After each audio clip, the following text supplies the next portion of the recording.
Bueno, entonces, el artículo de hoy, a cargo de este grupo de George Sugihara, se llama Señales de alerta temprana para transiciones críticas. Es un review del 2009, ya es algo viejito, pero pues es un review bueno, conciso, bien escrito, con lo necesario nada más.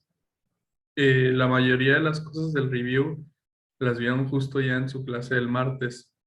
Entonces espero que eh, no haya sido tan complicado entenderlas, las cosas esas de cuando se hace la ralentización, que las señales, ¿se acuerdan? Las otras señales como más estadísticas que aumentaba la varianza y que, o sea, había una, ¿cómo se llama?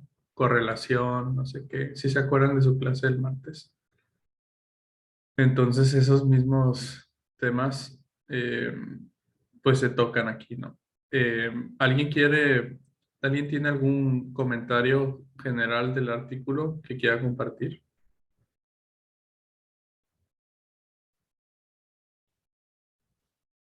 Pues como dice, está fácil de entender el texto y todo coincide muy bien con lo que ya nos había explicado la doctora en la clase del martes. Y lo que me gustó de acá es que al final da ejemplos de dónde se han usado estos signos de alerta temprana, es lo que más me gustó. Y como decías, pues lo más difícil es la formalización de todo esto, ¿no? Las cajitas que vienen ahí son difíciles de entender, pero creo que queda muy bien explicado viendo las figuras nada más. Creo que es lo que más me ayudó a entender el artículo. Sí, Rodrigo. Sí está chido que ponen ejemplos, ¿no? Siempre es bueno aterrizar la teoría con el fin de entender y de, como ellos ponen al último los autores de que pretendemos dar esperanza, ¿no? Pretendemos dar esperanza para como que algún día sí, en verdad se implementen las señales de alerta temprana, porque pues imaginando, pues podría tener, ¿cómo se dice? Beneficios muy chidos, ¿no? O sea, imagínense, por ejemplo, de los ejemplos que toma el último de lo del cambio climático, pues estaría chido, aunque pues no sé, igual y X. Este, ¿alguien más que quiera que tenga un comentario del artículo general?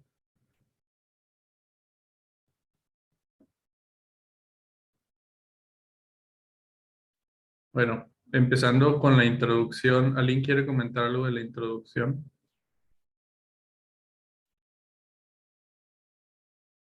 Sí, Gabriela, adelante.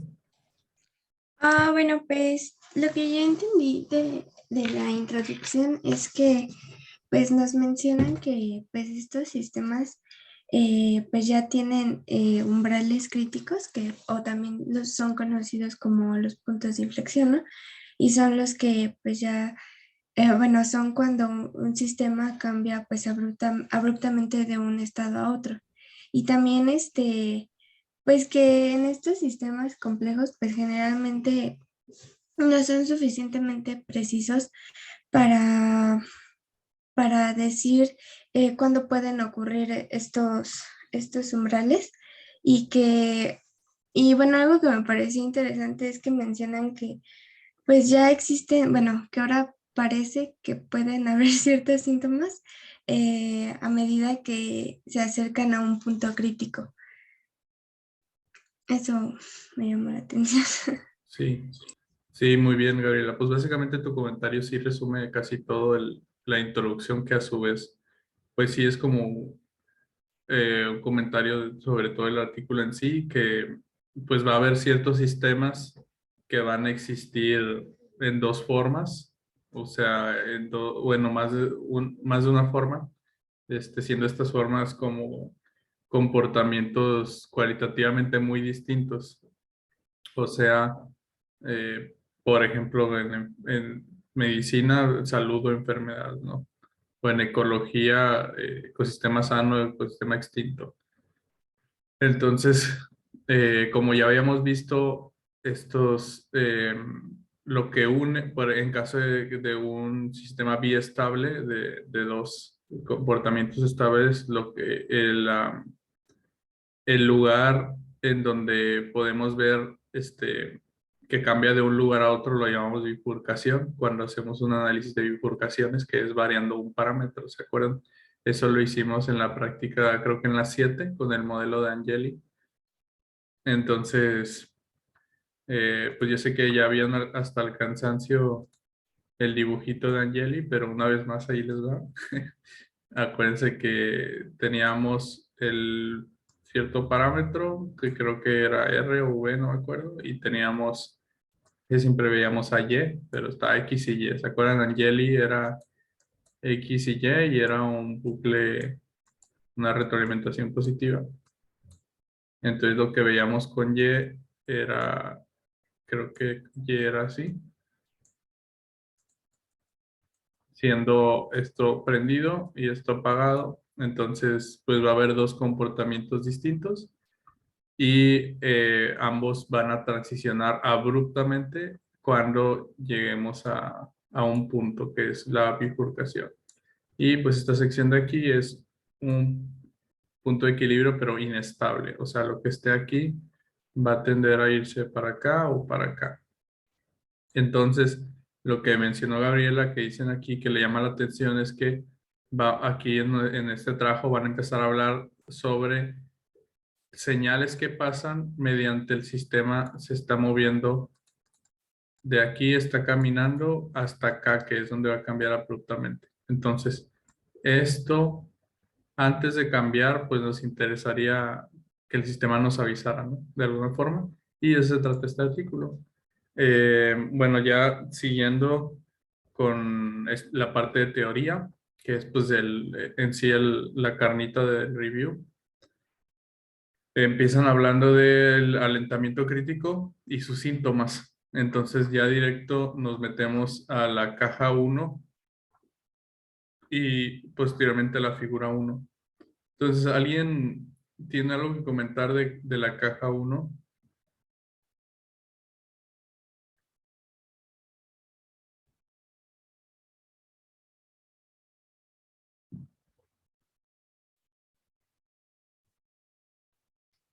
¿No? ¿De las figuritas?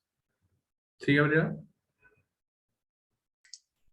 Bueno, pues tengo entendido que en la caja 1 lo que habla es cómo el sistema puede responder a diferentes cambios cómo responde a los diferentes cambios en las condiciones, ¿no? Y por ejemplo, nos menciona en la figura A, bueno, eso es en la figura ABC, ¿no? Y, y en la figura, en la C y en la D, ya nos hablan de cómo esta curva de equilibrio sufre como un doblamiento cuando ya hay esta bifurcación y pueden existir tres equilibrios para una condición dada, ¿no? También mencionan que las flechas grises indican la dirección en la que se mueve el sistema si no está en equilibrio. Y bueno, ay, yo me puse nerviosa. Más bien, más bien. Bueno, y también, bueno, y que las flechas de las curvas representan los equilibrios estables, excepto la sección discontinua, que esa es representada en la sección, bueno, en las figuras C y D, ¿no? Que es lo que ya habíamos visto, que representaban un punto estable y uno inestable, ¿no? Sí. Sí, Gabriela, muy bien. Muchas gracias. Como bien explicó Gabriela, pues básicamente en la caja 1 es como un resumen de las distintas tipos de transiciones críticas que puede haber. Entonces la diferencia es que A y B no son, ahí le llaman como que no son true bifurcations. Lo que tienen en común todas es que es transición entre un estado y otro, ¿verdad? Por eso le llaman como una transición catastrófica, ¿no? Desde un estado a otro, siendo el segundo estado muy distinto que el primero. Entonces en A y B sí ocurre esta transición, pero no ocurre por una bifurcación como en C y D sí. Entonces esto habla de que quizás ese es un transitorio por el que tiene que pasar el modelo, o sea, quizás esto siempre va a estar oscilando o no sé, o quizás sí, pues nada más el transitorio, pero en C y D es una bifurcación, o sea, es cambiar de uno a otro y no volver a menos que se force que vuelva, ¿no? Por cambiando los parámetros o lo que sea. Y pues en C y D es la misma figura, que es ya pues de la misma que Angeli y todo, o sea, estás en un equilibrio, llegas a un punto y abruptamente cambias al otro punto, siendo los puntos llamados F y F. Y como mencionó Gabriela, pues cuando estás en medio, estás en un punto de equilibrio inestable y las flechas marcan que te vas a ir para arriba o para abajo. Y pues la línea negra se refiere al punto, toda la línea negra es el equilibrio estable. Y la diferencia entre C y D es que D se refiere a nada más cambiar, cruzar la barrera entre las vasijas de atracción y en se habla de cruzar como hacia el otro punto catastrófico. Pero bueno, entonces la caja simplemente habla pues de lo que ya habíamos hablado de cómo se ve la topología de las transiciones abruptas. Y en la figura uno que es creo que la figura más importante eh, del artículo, pues ya mencionan las señales de alerta temprana. Sí, Carla, ¿quieres comentar figura uno? Sí, sí me gustaría comentarla. Ok, adelante. Bueno, en esta figura nos muestran dos dinámicas, ¿no? Una en donde se tiene una vasija de atracción, digamos, más grande, y la otra en donde está un poco más pequeña. Y bueno, donde la vasija de atracción es grande, nos mencionan en el artículo que pues también se va a caracterizar porque ¿cómo se llama? La tasa de recuperación va a ser muy alta porque en realidad pues va a tener pocas probabilidades de salir de su cuenca de atracción. Incluso si tiene perturbaciones, ¿no? Y esto se muestra también, esta dinámica se muestra en la figura 1B, en donde podemos ver pues cómo es su dinámica estocástica a través del tiempo y se ve que pues las oscilaciones son pequeñas, ¿no? O sea, se recuperan, como dice, rápidamente, o sea, van muy constantes. Y también menciona que en el artículo menciona que esto también se puede ver como una correlación entre el estado T y el estado T más 1, y esa es la figura 1C. Y bueno, esto lo mencionan para explicar que cuando la recuperación es rápida, pues el estado anterior se va a parecer menos al estado posterior. Es decir, van a estar cambiando rápido, ¿no? O no sé si ya me hice bolas, pero No, sí, sí, la correlación es pequeña, ¿no? es Digamos, como menor. que Sí. no hay mucha correlación entre el estado del tiempo t al estado del tiempo t más 1. Y cuando observamos lo de la cuenca de atracción que ya es menor, se dice también que la tasa de recuperación es menor porque pues ahora sí ya con cualquier perturbación puede salir de esa cuenca de atracción y pues irse a otro punto estable, ¿no? A la bifurcación. Y eso también lo podemos observar igual en un modelo estocástico y este se va a caracterizar porque ahora sí las oscilaciones van a ser muy lentas. Eh, Esto se observa porque son como más largas, ¿no? Más amplias las oscilaciones y la correlación va a ser más alta, es decir, el estado anterior se va a parecer mucho al estado, bueno, el estado T se va a parecer mucho al estado T más 1 porque tarda mucho tiempo en cambiar, ¿no? Como que se queda ahí. Algo así nos explicó Elisa también, porque ella hizo la analogía de alguien que camina muy lento y alguien que camina muy rápido. Entonces, cuando estamos caminando muy lento, pues Si tú lo ves a alguien que camina muy lento después de 5 minutos, pues a lo mejor va a seguir en el mismo punto. Algo así, no sé si ya me hice muchas bolas. No, sí, sí. O sea, sí, sí lo está explicando bien. Creo que falta así como un pedacito por entender, pero sí, en general sí está bien explicado. Y bueno, creo que eso ya sería todo. Sí, muchas gracias, Carla. Pues sí, en esta figura ya introducen los autores eh, los dos principales señales de alerta temprana eh, que ocurren cuando un sistema está aproximándose a la bifurcación. Recordar que a veces lo que, bueno, antes de entrar a esto, a simple vista, por ejemplo, esta línea, pues sí, sí está curviadita, ¿no? O sea, sí podemos ver cómo se está haciendo más lento, eh, o sea, al avanzar de la variable, pero a veces pues la curva no, o sea, a veces la curva ni siquiera tiene así pendiente y simplemente puede ser hasta casi recta y de repente, ¡pum! Entonces, el chiste de estas señales es que si bien la curva puede no mostrar que estamos a punto de cambiar abruptamente de fenotipo,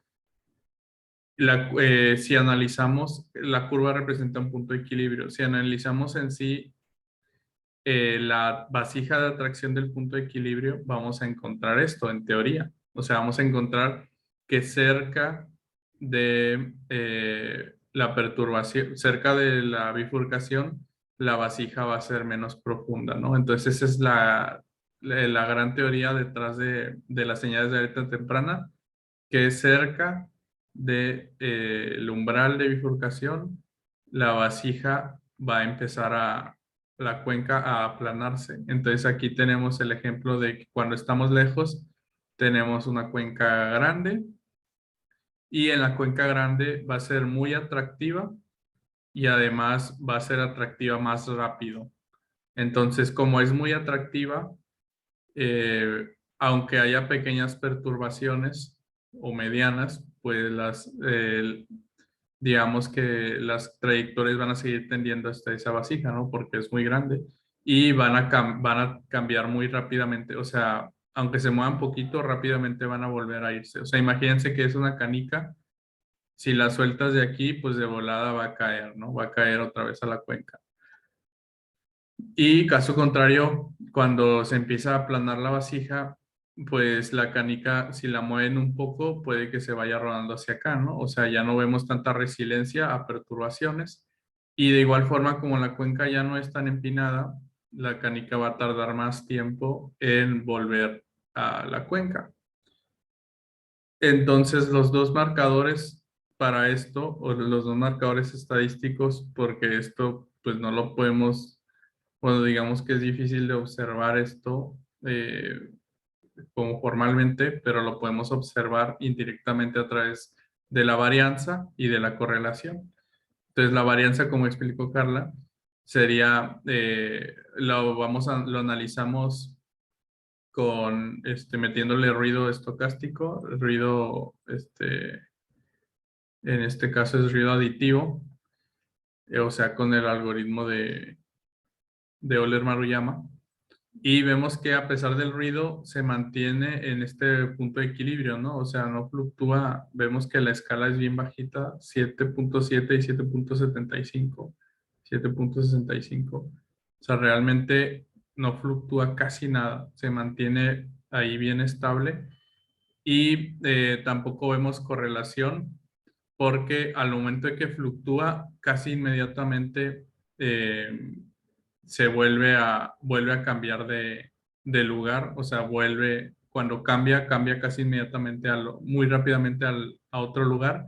Entonces, T no se parece a T más 1, porque el movimiento es rápido y por eso no vemos correlación. La correlación, pues, como saben, se tiene que ver con puntos distribuyéndose de forma diagonal. Y en E va a haber un aumento considerable en la varianza. Vemos que ya se mueve casi al rango de 0.1 arriba y 0.1 abajo. Sí, pues sí, miren, aquí llega a 5.8 y aquí a 5.9 y aquí no se movía pues ni 0.01. Y pues vemos más varianza porque pues el ruido, esto es también pues metiéndole ruido aditivo, va a estar afectando en mayor medida la distribución entre el punto de equilibrio y también va a hacer que vuelva más lento, se recupere más lento. O sea, supongamos que el punto de equilibrio determinista aquí es 5.85, o sea, la línea debería estar así, si esto fuera determinista. Entonces la caniquita, cuando viaje a 5.8, va a estar volviendo más lento a 5.85 y eso va a generar que T se parezca más a T más 1 y por eso es que va a existir correlación. Entonces, creo que espero que al igual que a Carla, a los demás también les haya quedado muy claro esta figura 1 porque pues es la chida del artículo, ¿no? O sea, también falta lo de flickering, pero la 1 es la buena. Y las cajas 2 y 3 es básicamente la explicación en extenso y formal de la figura 1. Entonces, no sé si alguien tiene algún comentario de la caja 2.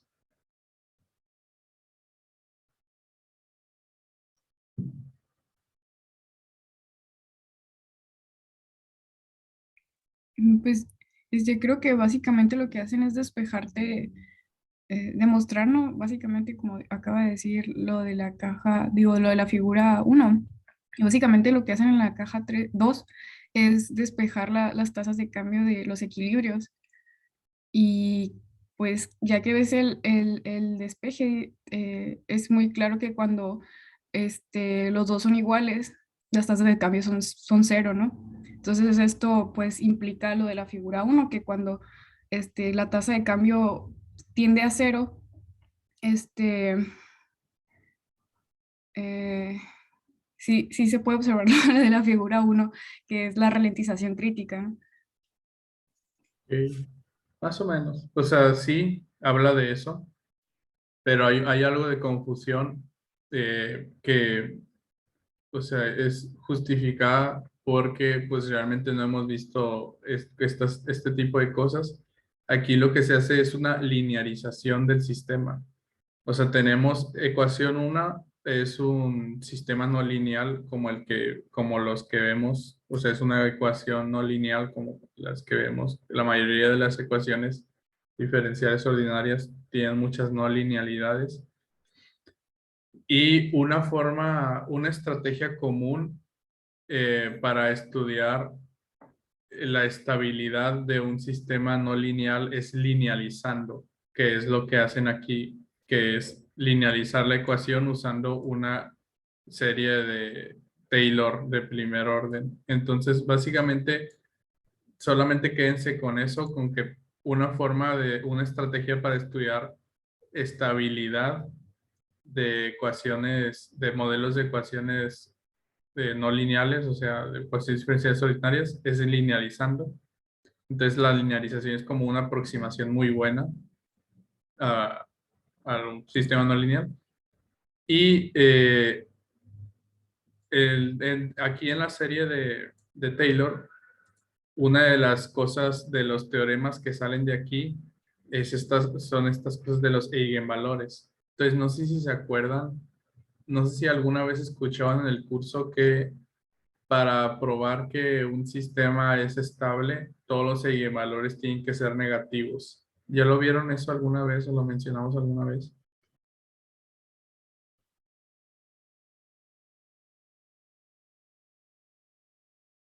¿No? ¿Alguien puede decir sí o no? Según yo no, pero ahí en el artículo como que lo dan a entender ahí en el cuadrito. Ok, bueno, entonces, quizás no lo hemos mencionado, pero por ejemplo el algoritmo me parece que el de Newton-Raphson, cuando lo ejecutas, te imprime en la pantalla los valores de los eigenvalores y si los dos están negativos, quiere decir que estás en un punto de equilibrio estable. Entonces, pues eso se obtiene a través de la linealización del sistema. O sea, lo que quieres es ver los valores de los eigenvalores de la matriz jacobiana y ver si el punto de equilibrio es estable o inestable.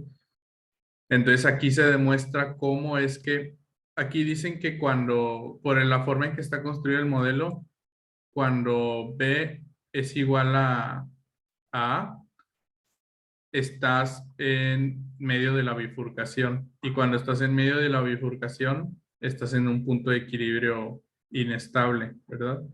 Y es inestable porque si lo sé, por el teorema, o sea, el teorema establece que si los eigenvalores son distintos, si no son negativos, o sea, si son ceros, no son negativos, no va a ser estable el sistema. Entonces, eso es lo que demuestra esta caja 2, o sea, formalmente demuestra cómo es que cuando por el teorema ya sabemos que si los eigenvalores son no negativos, es inestable. Y aquí demuestran que la bifurcación está cuando B es igual a A, y cuando B es igual a A, esto se va a hacer cero, ¿verdad? Y si esto es cero, esto no es negativo, y si no es negativo, es inestable. ¿Ok? Entonces, esta es la demostración formal de por qué esto es inestable y por qué esto es estable. Y por qué ocurre la ralentización, porque mientras más se va acercando, o sea, mientras B va siendo más parecido a A, esto se va acercando más a cero, y si se va acercando más a cero, va a ser menos estable. ¿Ok? Entonces eso es la demostración de la ralentización. Y luego viene la demostración de cómo este alentamiento crítico incrementa la autocorrelación e incrementa la varianza. Entonces, esta cosa está muy difícil de entender. No sé si alguien le entendió algo. ¿Alguien tenga algún comentario de caja 3? Confirmo que no lo entendí. Sí, esta cosa está, o sea, bueno, a la prosa yo creo que sí lo entendieron, pero ¿alguien quiere comentar algo? Igual y o sea, del contenido, no necesariamente las ecuaciones, o no sé.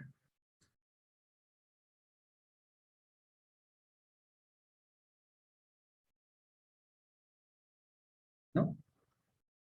Bueno, pues básicamente eso es otra demostración formal de cómo, o sea, asumen que hay un cambio constante en la variable que es el ruido aditivo, ¿no? Acuérdense que estas cosas existen, por ejemplo, aquí nada más lo demostró siempre asumiendo ruido aditivo. Ya me imagino que la clase de la doctora Elisa les explicó la tesis de Dalia, y Dalia lo que se puso a estudiar fue esto, o sea, se cuenta que Dalia se puso a probar este teorema y se puso a probarlo en distintos modelos que existen, famosos y útiles, y además probó con otro ruido, que es con el ruido intrínseco, con Gillespie. Entonces es importante que ustedes se den cuenta que aquí ellos están probando su teorema con ruido aditivo, pero es otro baile con ruido intrínseco, y eso lo vieron si les explicó la tesis de Dalia, vieron que no salía lo mismo. O sea, digamos que por ejemplo, la varianza no incrementaba mientras se acercaba uno al umbral con ruido este, intrínseco, ¿no? Y bueno, aquí dicen que vamos a suponer ruido intrínseco y vamos a decir que lambda, que lo veamos aquí, que es los eigenvalores. Vamos a suponer que lambda es la magnitud con la que el sistema se recupera, que es esto mismo que habíamos visto aquí. Y bueno, por medio de otros supuestos, eh, llegan a la conclusión de que este, mientras lambda se acerque a cero, o sea, mientras se vaya haciendo más lento, la autocorrelación, que es alfa, va a tender a 1, entonces la varianza va a tender a crecer también. Entonces, pues, quizás sea un poco difícil entender esto, pero pues lo único que hace es demostrar formalmente esto, ¿ok? Que a medida que la curva se aplana, o sea, que el lambda esté siendo más cercano a cero, va a subir la varianza y va a subir la correlación. ¿Ok? Esa es la explicación formal de eso. Y después de tocar esto, empieza a hablar de skewness, es como, ¿cómo se dice? Asimetría. Asimetría y flickering. Flickering creo que no tiene traducción al español, o no sé si alguien la sepa, pero siempre le escucho llamar como flickering. Entonces, asimetría y flickering antes de una transición de comportamiento. Entonces, ¿ya vieron lo que es el flickering con la Actualis? ¿Alguien se acuerda y me quiere contar qué es el flickering?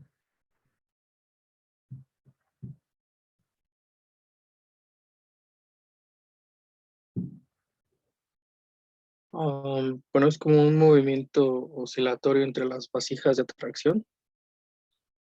Ajá, es un movimiento como oscilatorio e irregular, no necesariamente entre las vasijas de atracción, pero puede llegar a ser entre las vasijas de atracción. O sea, si nosotros tenemos otra vez Angeli, digamos que lo tenemos más cerca aquí. Se supone que el flickering es un movimiento así irregular y asimétrico, hacia arriba y hacia abajo. Y según la teoría de señales de alerta temprana, mientras más se va acercando la trayectoria a la bifurcación, el flickering se va haciendo cada vez, o sea, digamos que la forma en que el ruido afecta a la trayectoria se va haciendo cada vez más grande. ¿Se acuerdan? Entonces, si hay mucho ruido, el flickering incluso podría ser que el sistema transicione antes de llegar al punto de bifurcación. Entonces eso es lo importante del flickering, que digamos que puede transicionar como falsamente de un estado a otro, o sea, puede transicionar por un momento y volver a transicionar. Entonces eso al último pone el ejemplo de los ataques epilépticos que ocurren, creo que en los ataques de asma o algo así, que dice cómo es que por un momento como que puede haber un cambio abrupto de, o sea, como que de síntomas y puede volver a estar sano. Y pues eso es como el flickering, ¿no? O sea, cambios entre un estado a otro puede que haya cambios. Si el flickering no es muy grande, pues no hay cambios. Y pues eso es lo que explica en el texto y eso es lo que explica en figura 2. ¿Alguien quiere hablar de figura 2? Sí, Luis Arturo. Bueno, en la figura 2 observamos estas señales de alerta temprana de las que veníamos hablando cuando un sistema se acerca a un punto de bifurcación, pero fue con el mismo ejemplo que se utilizó para ejemplificar en la figura 1, porque en la figura 1 nos habla de estas señales, pero como de una manera muy general, o sea, nada más para presentarlas, y en la figura 2 vemos cómo se construye o cómo se analizan estas señales de alerta temprana. Entonces, en la figura A vemos que nos presentan cómo va cambiando la variable que eligieron de ese modelo que es biomasa, me parece que de una población, y vemos como es una serie de tiempo, podemos ver la trayectoria de esta variable y podemos ver también los dos puntos de bifurcación que son F1 y F2, y la banda sombreada representa la zona de transición, y en rojo es una línea de tendencia que utilizaron para filtrar el modelo, mencionan, y esta línea de tendencia sirvió para construir la figura B, porque ahí lo que estamos viendo son los residuos del modelo. O sea, ellos utilizaron, supongo que una línea para ajustar esos datos, todos los que están a la izquierda del punto F1, y la distancia que existe entre los datos observados y los datos predichos por el modelo se conoce como residuos, que es lo que vemos en la figura B. Y ahí también podemos ver como quizá no tan claramente, pero yo observo que conforme el modelo avanza, o sea, mientras nos desplazamos a la derecha, vemos que los residuos se van haciendo más grandes. Y esto también tiene sentido desde un punto de vista estadístico, porque si los residuos se van haciendo más grandes, significa que la varianza, que es de la que venimos hablando, se va haciendo también mayor. Como habíamos visto hasta ahora, conforme se va acercando el sistema a su punto de bifurcación, la desviación estándar o varianza se va haciendo cada vez más grande. Y en la figura C observamos cómo varía esta desviación estándar y vemos también que se va haciendo más grande. Por eso sigue una recta de pendiente positiva.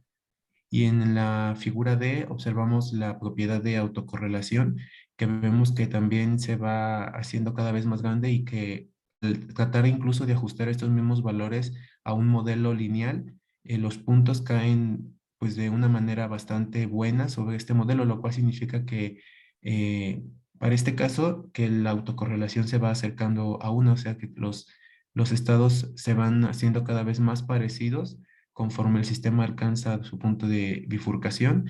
Y pues estas dos medidas estadísticas son como lo que, o sea, es como un resumen gráfico de todo lo que habíamos visto hasta ahora, de que la varianza y la autocorrelación se van haciendo cada vez más grandes. Sí, muchas gracias, Luis Arturo. Excelentemente explicado. Como dijiste al último, pues es un resumen, ¿no? O sea, lo vemos de nuevo, más contundentemente cómo es que estas dos señales, la varianza y la autocorrelación, que ya la llaman AR1 porque ya lo introdujeron aquí, el AR1, va a aumentar antes de que aumente, antes de llegar a la bifurcación. Y algo que señalan los autores que es muy valioso es que vean cuánto antes va a aumentar. O sea, desde aquí como desde aquí ya vemos un aumento pronunciado y todavía nos falta un buen pedazo para llegar como al punto de no retorno, a donde no queremos llegar, ¿no? Si esto fuera una bifurcación catastrófica, no queremos llegar a F1 porque no queremos pasar a F2, ¿no? Entonces, pues esto es como que el chiste del artículo, ¿no? De que para algunos sistemas, para algunos tipos de ruidos, para algunas condiciones, para algunas magnitudes de esos tipos de ruidos, puede haber esto. Podemos observar esto y podemos decir que como esto va aumentando y va aumentando casi así, o sea, como dijo Luis, de que el modelo lineal se ajusta, que casi tiende a uno, pues podemos asegurar que va a cambiar, o sea, o está en camino a cambiar, ¿no? De este comportamiento. Y bueno, les hago mucho énfasis en que para algunas cosas, porque pues esto ya se ha hecho en la práctica, o sea, ya se ha implementado, por ejemplo, con la tesis de Dalia, y pues Dalia vio que pues no siempre, ¿no? O sea, esto ya es como terreno más escabroso en análisis así de biología de sistemas, entonces la teoría y la práctica ya se van haciendo cada vez más, o sea, menos correlación entre ellas. Entonces, realmente implementar estos señales de alerta temprana y sí verlas en modelos es bastante complicado. Y lo van a ver ahorita en la práctica. O sea, no es complicado de hacer porque pues como siempre ya tenemos código para todo, pero es complicado de que te salgan. Y bueno, después de eso, se hacen aquí como, se desvían un poquito de la línea de la narrativa y hablan de, de patrones espaciales. Bueno, primero hablan de indicadores, eh, patrones cíclicos y sistemas caóticos, y básicamente dicen que no hay. Y luego hablan de patrones espaciales y señales de alerta temprana. Y eso es lo que concierne figura 3. Entonces, no sé si alguien quiere comentar figura 3. ¿Sí, Pablo? Bueno, pues a mí esto se me hizo muy interesante porque pues que de manera espacial se puedan reconocer ciertos patrones antes de llegar a una bifurcación crítica. Y hace, bueno, pone el ejemplo sobre, creo que es un desierto con la vegetación. Entonces, pues dice que estos patrones ocurren mucho en algunos procesos, por ejemplo, en ferrofluidos, y no me acuerdo qué otro menciona también, en donde se empieza a ver como, ay, no recuerdo bien qué menciona, pero como equidistancia entre los puntos o la distribución de estos, bueno, de las unidades o variables que estén dentro de este patrón. Y pues sí, básicamente es eso, ¿no? Bueno, en la figura se puede ver como cuando se está llegando a un patrón parecido a la tercera imagen que está de izquierda a derecha, es cuando ya se va a llegar a la bifurcación. Ok, sí, Pablo, gracias. Como menciona Pablo, pues la figura 3 comenta que una forma en que podemos ver, o sea, obviamente esta línea no la podemos ver en la vida real, ¿no? El diagrama de bifurcaciones existe solo en nuestra imaginación, pero eh, hay algunos sistemas que sí muestran como señales de alerta críticas, digamos, tangentes, ¿no?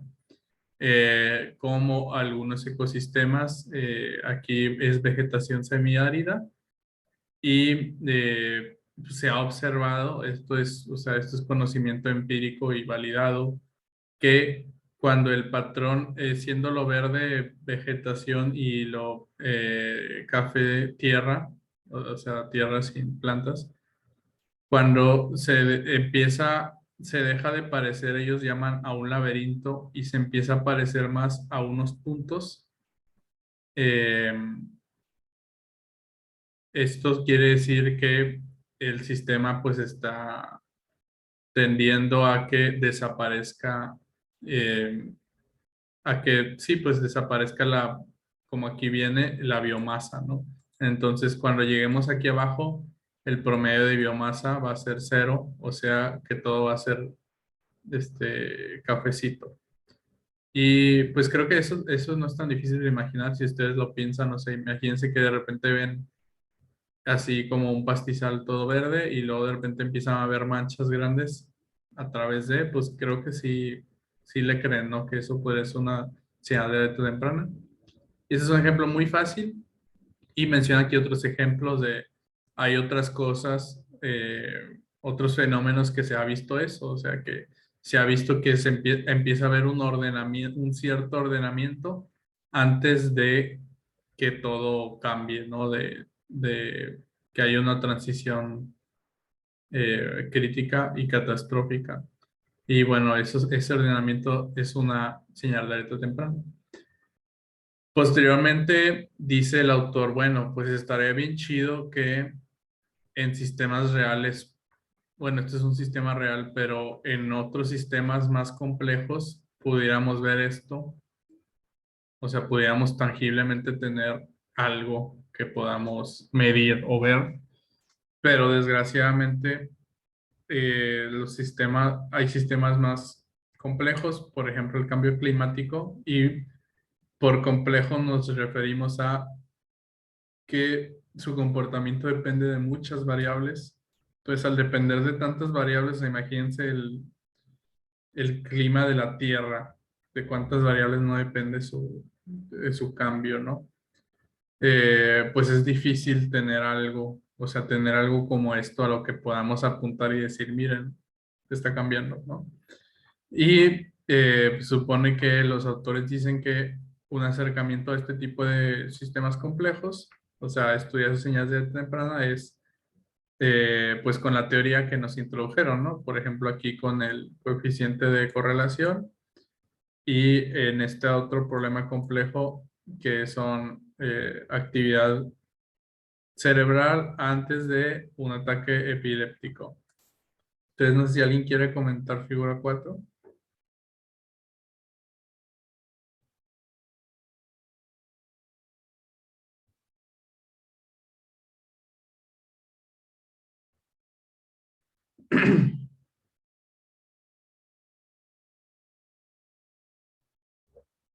Bueno, figura 4 básicamente es ellos miden, bueno, ellos de algún lugar sacan los niveles de CaCO3 históricos en la Tierra hace 34 millones de años y ven cómo hay una transición crítica entre los dos y creo que estas transiciones obedecen a dos tipos de clima, uno súper frío y otro tropical o al revés, no sé cuál es cuál, pero esa es la transición que ocurre, una transición de clima. Y vemos que antes de que haya el cambio, la correlación empieza a subir. Y bueno, el otro marcador, la otra señal de alerta temprana, que es la varianza, lo observan en un electroencefalograma. El electroencefalograma mide la actividad cerebral y lo que ven es que justo antes de lo que se ha visto en empíricamente área clínica es que antes de un ataque epiléptico empiezan el electroencefalograma empieza a mostrar picos, digamos, más, o empieza a haber flickering, ¿no? Y eso pues lo vemos, esto en términos de varianza es incremento en la varianza, ¿no? Entonces, pues eso es pues otra muestra de que sí existen señales de alerta temprana y, o sea, para algunos modelos, bla, bla, bla, como ya les dije, bajo muchos supuestos. Y pues estos ya son problemas reales, entonces pues ya, como les digo, el autor cierra diciendo de que, bueno, hay esperanza. ¿Alguien tiene comentarios finales o finales del artículo o de la conclusión? ¿Algo?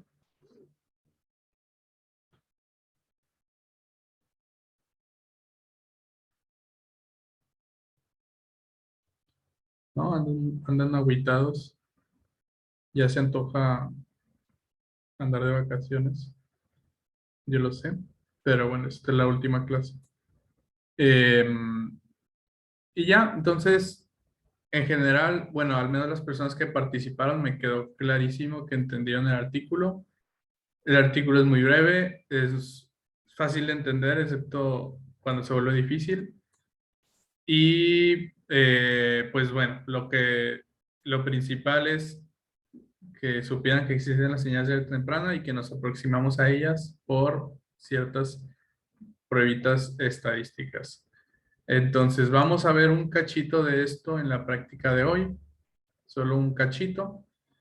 Eh, Son las 9, vamos a volver a las 9:20, vamos a dar 20 minutos, 9:20 volvemos para su práctica de hoy, ¿ok? Sí, profe.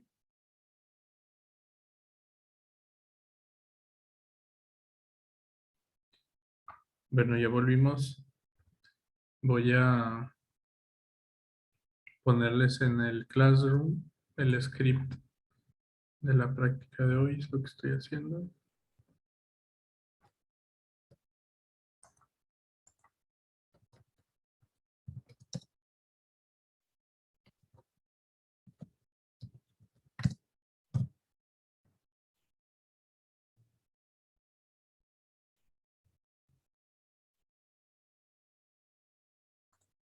Ya es la práctica 10.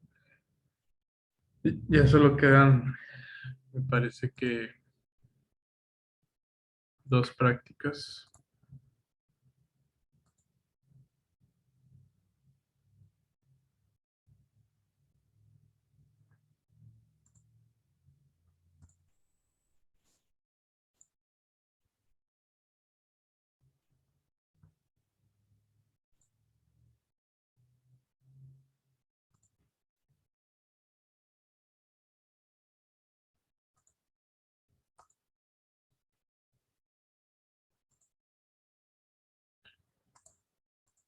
Entonces, en el Classroom ya le puse el código. Aquí está práctica 10.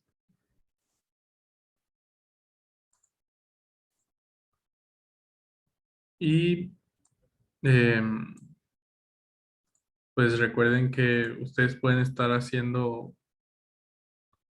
ejecutando el código mientras yo lo hago, pero pues esto es algo difícil, entonces normalmente lo que recomiendo es eh,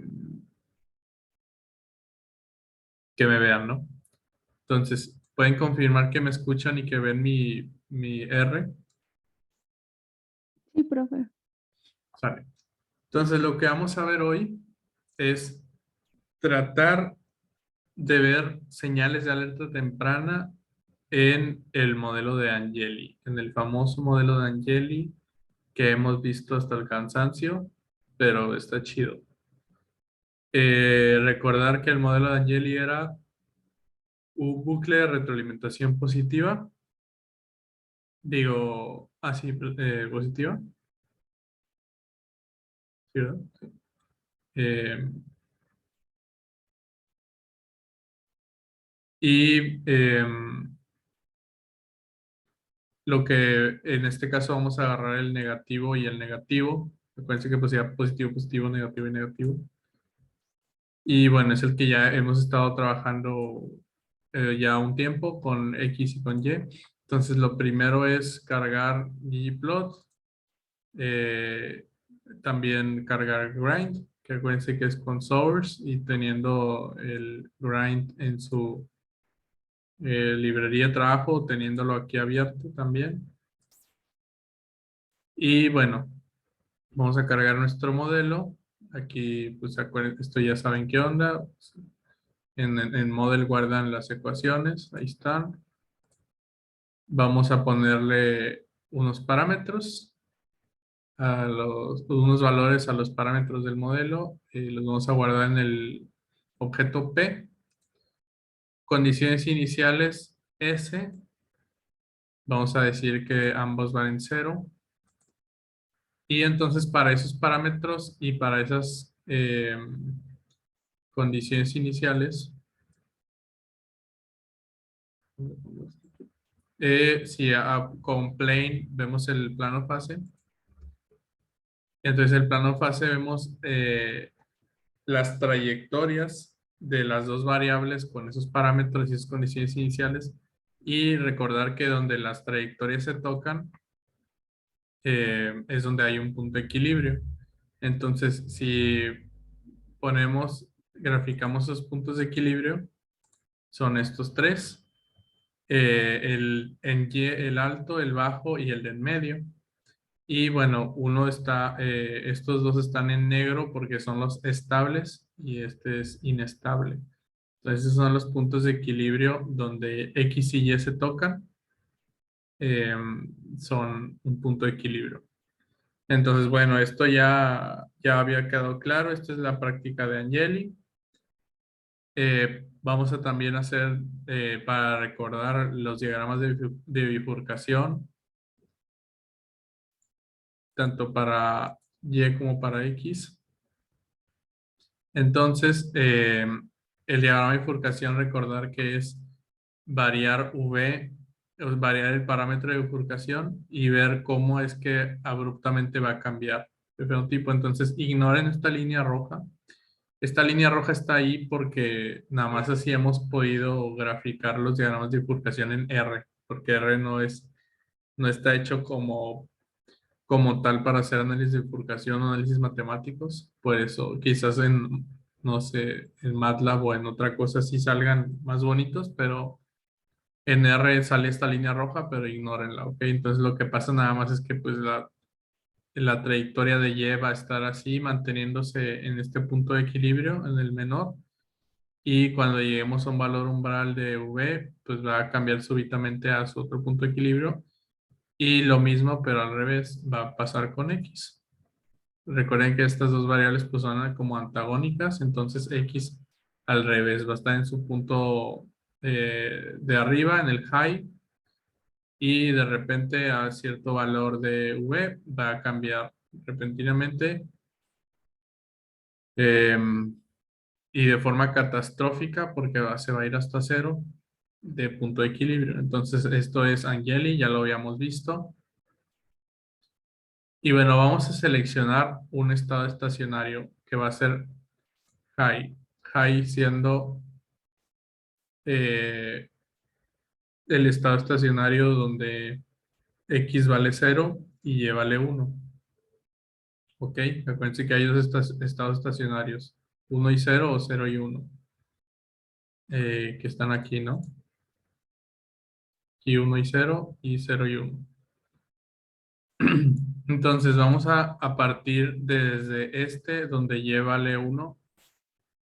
Entonces aquí lo guardamos en el objeto S, guardamos high.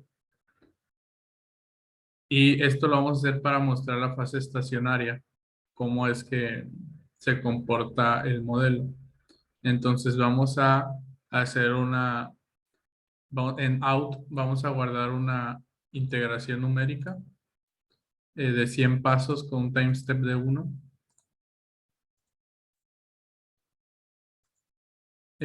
Y vamos a ver la fase estacionaria tanto de X como de Y. Entonces, en el mundo determinista, ya sabemos que si nosotros empezamos en el punto de equilibrio cercano a 0, o sea, o 0, básicamente esto es 0, ¿qué va a pasar a medida que t tiende al infinito?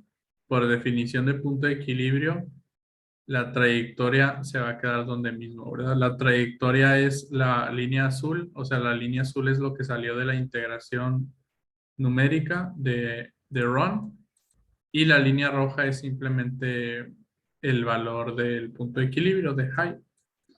Entonces, o sea, bueno, sí, del valor obtenido a partir de estas condiciones iniciales, lo que obtuvo Newton, que fue esto, 13 o no sé, punto 13. Y lo mismo va a pasar con Y. Un valor muy cercano a 1 es lo que obtuvo Newton como punto de equilibrio.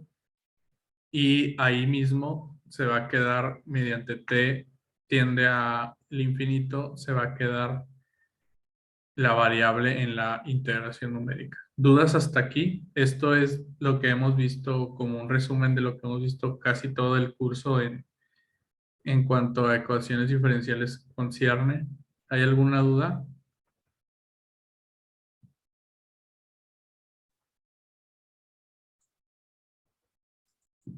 Ok, No. sale. Entonces, todo chido hasta aquí. Ahora vamos a empezar a simular ruido. Entonces,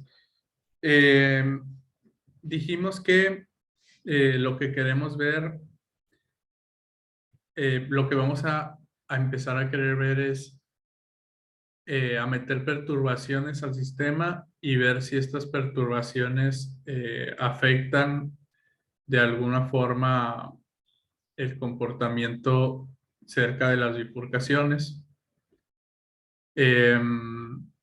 Entonces, ese ruido, pues el que vamos a emplear es ruido aditivo con el algoritmo Euler-Maruyama. Entonces, si se acuerdan, nada más era añadir este término, el de en after, porque a cada paso de tiempo se agrega un ruido que sigue una distribución normal. Entonces, vamos a ponerle un ruido de punto 1.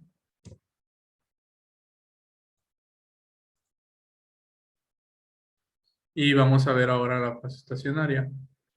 Entonces, ¿cómo se va a ver con respecto a esta fase estacionaria? ¿Cómo se va a ver ahora con ruido?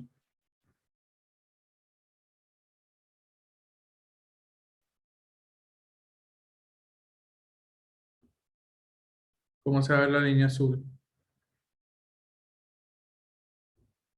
Con oscilaciones alrededor de la roja, ¿no? Ajá, va a haber como picos, oscilaciones, ¿no? Porque ya le metimos ruido, ya no es un sistema determinista. Entonces, va a haber oscilaciones. Entonces, el ruido que le metí yo es de magnitud de 0.1, de desviación estándar de 0.1. Y como pueden ver aquí, pues X no alcanzó esto es, pues, bueno, si es negativo es irreal, pero X no alcanzó a cambiar, o sea, llegó 2 veces a 4, pero no alcanzó a llegar a cambiar de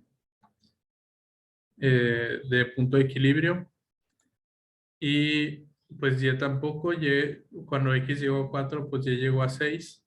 pero tampoco alcanzó a cambiar. Entonces esto es un poco, ¿se acuerdan lo que veíamos del flickering? Que si el flickering era o por mucho tiempo o muy alto, podía cambiar, podía hacer que el sistema transicionara. Entonces, por ejemplo, si el ruido lo aumento, no sé, a 5 y vuelvo a ver las trayectorias, puedo ver que a veces sí, ahora sí cambian, ¿ven? O sea, Y sí llega a estar en 0 y X sí llega también a estar en 1. Entonces, si el ruido es muy grande, puede hacer que, pues, ¿cómo se dice? Propiciar cambios catastróficos. Claro que es irreal que el ruido sea tan grande. O sea, si el ruido fuera tan grande, ya estaríamos modelando más bien como una fuerza de cambio abrupta, ¿no? O sea, en realidad un ruido estructural debe ser pequeño, no sé, de 0.1. Si le metemos muchísimo ruido, pues ya más bien estamos como les digo, o sea, haciendo como una fuerza externa muy fuerte. O sea, ya no es ruido, ¿no? Ya es algo, ya es una manipulación. Entonces, si lo pongo a un ruido, no sé, aceptable, que es 0.01, pues vemos que fluctúa poquito, ¿no? O sea, de 1 casi no se mueve y este tampoco, de 0 por ahí fluctúa.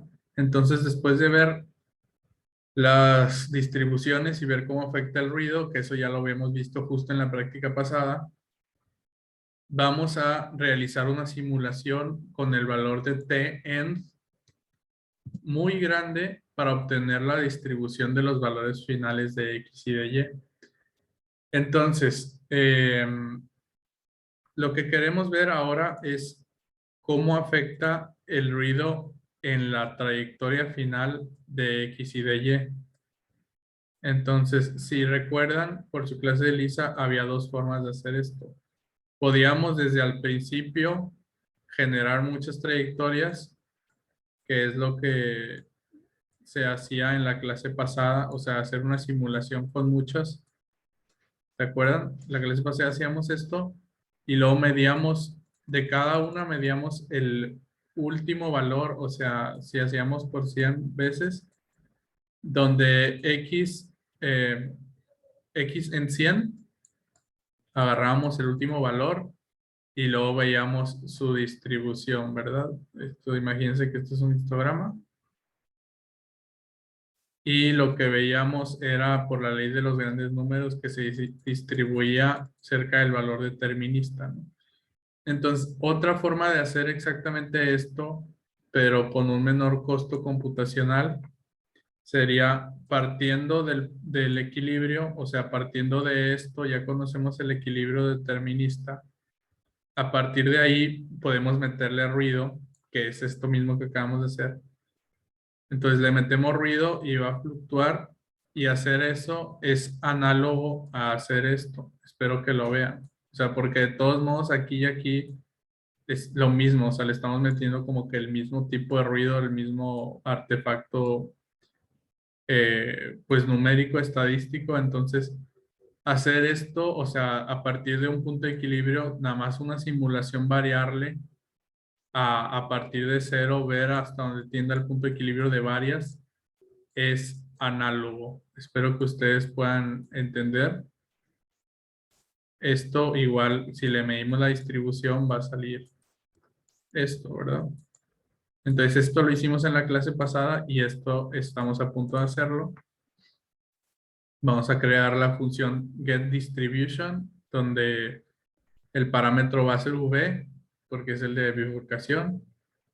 El time va a ser de 0 a t-end, que t-end va a estar aquí, o sea, se lo vamos a meter a la función. After, pues, el parámetro para poner el ruido estructural. Y en la parte de noise, pues aquí se lo escribimos. Y pues otras cositas. Entonces corremos el get distribution. Y ahora vemos la distribución. Si elegimos un TN de 100 y un ruido de 0.01, un delta T de 1, de 0.01, para que sea como este que hicimos. Entonces, si hacemos eso, vamos a ver ahora los histogramas. Y pues podemos observar lo mismo que observamos la vez pasada. Esto es los histogramas de estas, bueno, son distintos porque recuerden que estamos haciendo cosas estocásticas, o sea, son con números aleatorios, entonces obviamente cada que lo hagamos va a salir distinto. Eso ya lo vi en la clase pasada también. Pero lo que vemos ahora es que de esta otra forma, o sea, nada más a partir de un punto de equilibrio, en lugar de hacer muchas, si vieron que acabó de volada y en la pasada se tardaba un poquito. Y tenemos lo mismo, o sea, tenemos distribuciones, pero se van distribuyendo alrededor, muy cerca de el punto de equilibrio determinista que está en la línea roja en X y la línea azul en Y. Igual que en las líneas pasadas, si nosotros le movemos el ruido, lo que va a pasar es, como aquellas se movían las líneas bastante, como que las oscilaciones, lo que se va a mover aquí, pues es la distribución del histograma, ¿no?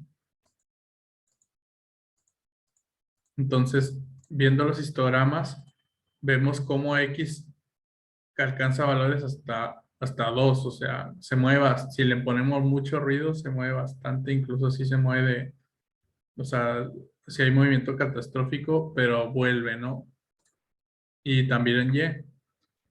Entonces, bueno, luego de ya implementar esta otra forma de obtener los valores finales de X y de Y, que es esta segunda forma, ya que la tenemos ahí implementada y guardada en getDistribution, vamos a hacer una función para obtener ahora la varianza de X y de Y. Entonces, ahora ya estamos entrando a lo que concierne a esta clase. Entonces, que es señales de alerta temprana. Recordar que la varianza era una de las señales de alerta temprana que había, eh, pues sí, para ver si podemos anticipar eh, la bifurcación, ¿no? Entonces, con la función getVar de las distribuciones, vamos a decirle que en la columna 2, que es X de la distribución, y la columna 3, que es Y, obtengamos su varianza y lo guardemos en el objeto variance. Variance, pues para que no se confunda con variance, porque pues va a ser un objeto creado por nosotros. Y con la función var, que es la función var es de R, o sea, si ustedes ponen signo de interrogación var, les abre la ayuda y es pues varianza, ¿no? O sea, es una función de R de las que trae por default y es para obtener una varianza de ciertos puntos, ¿no? Entonces esos puntos van a ser las distribuciones salidas de getDistribution. O sea, las distribuciones estas. O sea, estas, ¿ok? A cada punto. Y bueno, entre todas esas, pues vamos a obtener su varianza. Con getVar, vamos a crear la función. Y, por ejemplo, aquí, no sé por qué está en E2, 100. Aquí está muy grande el 1. Si ponemos, acuérdense que aquí sigue significando este término, es el de ruido, noise. Entonces, por ejemplo, si hago esto con el ruido de 0.1, la varianza es muy pequeña, ¿ven? Si yo le subo el ruido, ¿qué va a pasar con la varianza? La varianza va a subir considerablemente cada que yo le esté subiendo el ruido, la varianza va a subir porque esto va acorde a que los picos se van haciendo más grandes, ¿verdad? Lo mismo que hacíamos aquí y lo mismo que hacíamos acá. Si le subo yo el ruido, suben los picos, por tanto, sube la varianza. Entonces ya tengo mi funcioncita creada para analizar varianzas. Ahora, ¿qué es lo que quiero hacer? Lo que quiero hacer es obtener la varianza de X y Y en su punto de equilibrio para distintos valores de V. O sea, quiero obtener ahora sí la gráfica como una gráfica del artículo. En el artículo veíamos, bueno, aquí lo veíamos graficado contra tiempo. Creo que aquí no lo vemos. Bueno, aquí sí. En la de Dalia sí lo veían, pero bueno, lo que quieren hacer es que el parámetro, que en este caso es V, lo van a estar variando y lo que van a ver es la varianza de alguna de las dos variables, digamos la varianza de X. Entonces, ¿se acuerdan que V ya habíamos visto cuáles eran los dos umbrales? ¿Se acuerdan? O sea, los habíamos visto aquí y los habíamos visto en el artículo de Angeli. Los umbrales son este y este, ¿verdad? O sea, a partir de aquí y a partir de acá, este es el umbral de V. Un umbral, una cota inferior y una superior, los cuales son 0.83 y 1.79, ¿se acuerdan? Entonces, 0.83 y 1.79.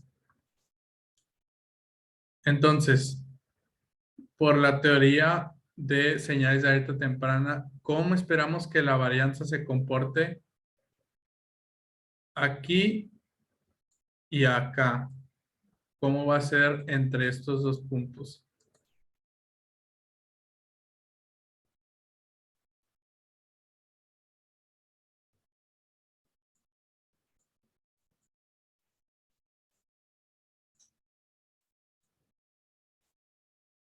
¿Alguien que me puede decir cómo va a ser la varianza a medida que uno se acerque a un umbral de bifurcación? O sea, este umbral o sea, pertenece a un punto en la bifurcación y este a otro, siendo estos puntos los que están aquí, ¿verdad? Pues será como más grande, habrá como más Ajá, oscilación. exactamente. Acuérdense que decíamos que a medida que se acerca esto aquí, va a haber más oscilaciones, ¿se acuerdan? Entonces, si hay más oscilaciones, la varianza que mide cómo varía los picos con respecto al promedio, pues va a ser más alto, ¿no? Entonces, lo que esperaríamos es que aquí las varianzas estén así y que suban y luego que otra vez bajen. Eso lo vieron ayer en la TISDAL y luego que suban y luego que otra vez bajen, ¿verdad? Entonces, esto es lo que esperaríamos, ¿sí o no? ¿Están todos de acuerdo que esperaríamos si graficábamos varianza con respecto al parámetro que aumentara cerca de los valores de los puntos de bifurcación? ¿Sí? Sí. Ok. Entonces, pues vamos a construir esta gráfica. Vamos a decirle que el parámetro V va a cambiar desde 0 hasta 2 de punto 0,1 en punto 0,1. Vamos a crear una matriz llamada var XY, el cual su longitud va a ser la longitud de V, o sea, de 0 a 2 por punto 0,1, no sé cuánto es, 200. Y va a tener 3 columnas. En una columna vamos a poner V, en otra X y en otra Y. Y vamos a hacer un pequeño for con ruido de, vamos a ponerle, bueno, sí, punto 1, como está. Y vamos a hacer un loop porque pues ahora sí se tiene que hacer un loop porque vamos a estar variando en cada iteración, vamos a estar variando el parámetro v, ¿no? Porque lo vamos a estar barriendo. Entonces es lo que hacemos aquí, por eso en v está el i del loop y el i va a ser pues de 1 a lo que mida esto, que es 200. Entonces lo hacemos. Ahora sí se va a tardar poquito.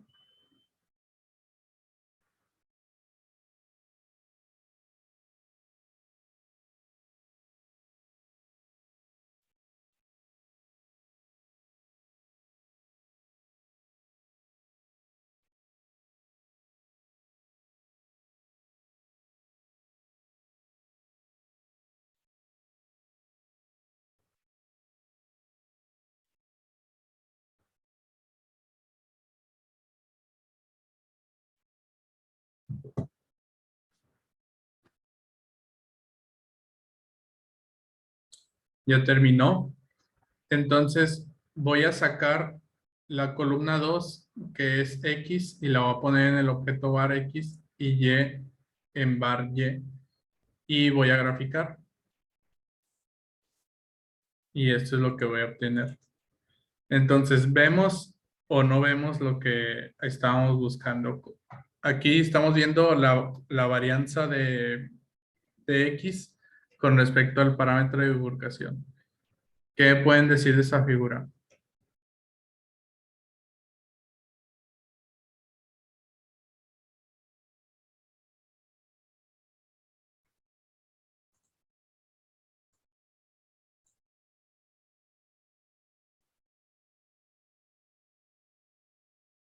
¿Alguien que quiera comentarla?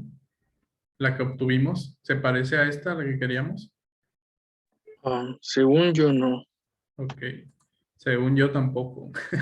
O sea, vemos que las distribuciones, o sea, por ejemplo, aquí hay un pico, aquí hay otro, y no vemos que haya como una correlación con respecto a que se acerque a los valores de los umbrales. Entonces, en teoría, debería, o sea, nosotros estamos usando lo que la teoría dice, estamos usando ruido aditivo, estamos usando un valor de ruido bajo, estamos usando un modelo que tiene un bucle de retroalimentación positiva, etcétera. O sea, estamos cumpliendo como que con las condiciones que deben de existir para que existan señales de alerta temprana, pero en la práctica es más complicado que eso. Entonces, yo ayer estuve haciendo varias veces esto, o sea, no sé, a veces le movía el ruido, le movía...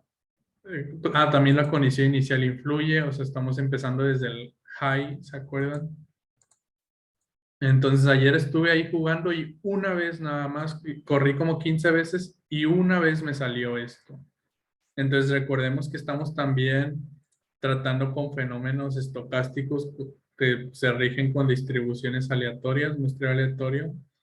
Entonces, pues la conclusión que quiero que se lleven de la práctica es que la implementación de estas herramientas no es trivial, no es como las pasadas, o sea, como ya involucra estocasticidad y etcétera, pues no siempre va a salir lo que uno espera que salga. Miren, aquí otra vez le bajé el ruido y tampoco salió, también vemos todo regado, ¿no? O sea, no vemos lo que queríamos ver de que aumentara solamente la varianza cuando nos acercamos a las bifurcaciones. Pero bueno, entonces, pues esa fue la práctica de hoy. Les digo, ustedes pueden si quieren jugar, a lo mejor a uno de ustedes sí les sale, les digo, de repente sale, de repente no, pero pues no es nada trivial, o sea, la implementación de estas cosas es complicada, pero bueno, dejando a un lado la implementación, es bueno que ustedes conozcan el por qué, ¿no? O sea, por qué hicimos la práctica que acabamos de hacer. Entonces,